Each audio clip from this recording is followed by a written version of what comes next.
Good morning, good afternoon, good evening, and good night. It is Money Mondays. Pardon my tardiness, but I had a lot going on. Don't judge me based off how I look. I was cute earlier, I promise. Anyway, so let's get straight up into it. A few weeks ago, we talked about CDs and savings accounts and things of that nature. Tonight, I'm gonna talk real quick about money market accounts and Roth IRAs. So money market accounts are interest bearing accounts that banks and credit unions offer to some of their customers.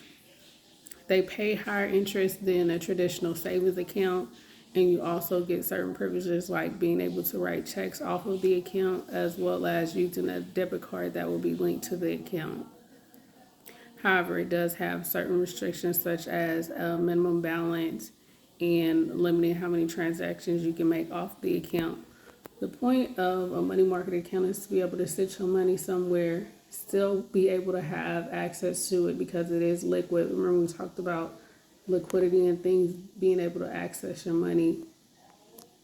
The more liquid it is, the easier it is for you to access your money without any penalties. But the good thing about the money market accounts is it offers higher interest. So while your money is sitting there, if you're not doing anything with it, it's gaining a higher interest rate than your typical savings account. An alternative to money market accounts are high yield or high interest checking accounts, which again, it basically while your money is sitting in that account, you're gaining a higher amount of interest, so you're getting higher dividends throughout the years. The other thing that I said I wanted to talk about were Roth IRAs. Roth IRAs are individual retirement accounts that you could put money into after tax, which means when you get ready to draw or you have to take a distribution from that account, it's not going to be taxed.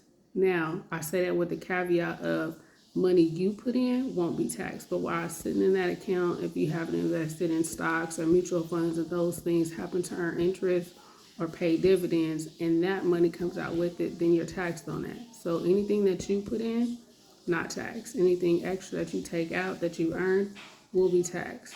Quick example, you put 6 bands in the IRA, a Roth IRA, right? It grows from $6,000 to $6,500. If you just withdraw 6,000, you're not taxed on that because it's the same money you put in. But if you take out that full 65, you will be taxed off of that 500. And the benefits of Roth IRAs is that some people have regular 9 to 5s and they don't necessarily have employers who offer 401ks and things like that. So then as you're setting yourself up so that you'll have something to when you retire.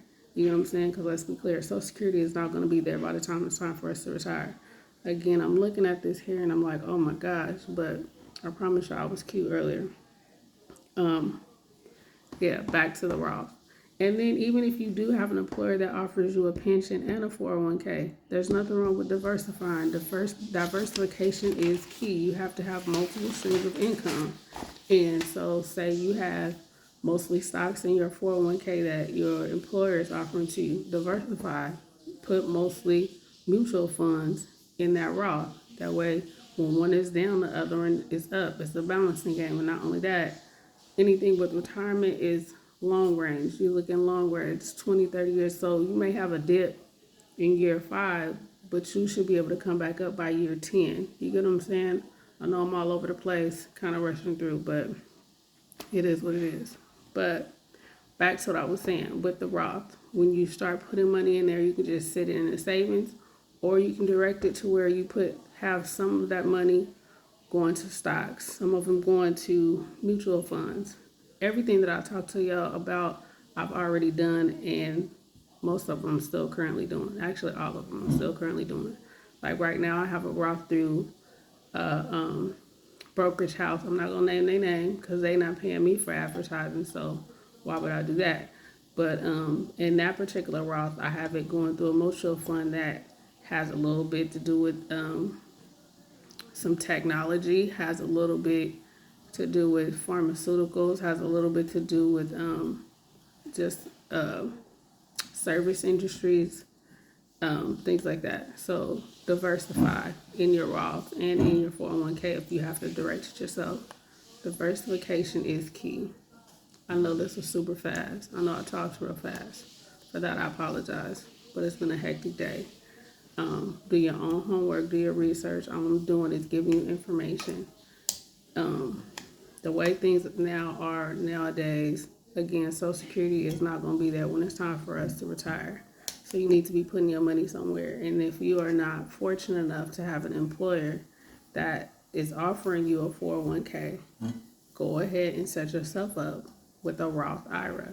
And even if they do offer you a 401k, still get a Roth. Why? Because diversification is key. Y'all have a good night. Be good and be good at it. My irresistible money magnets.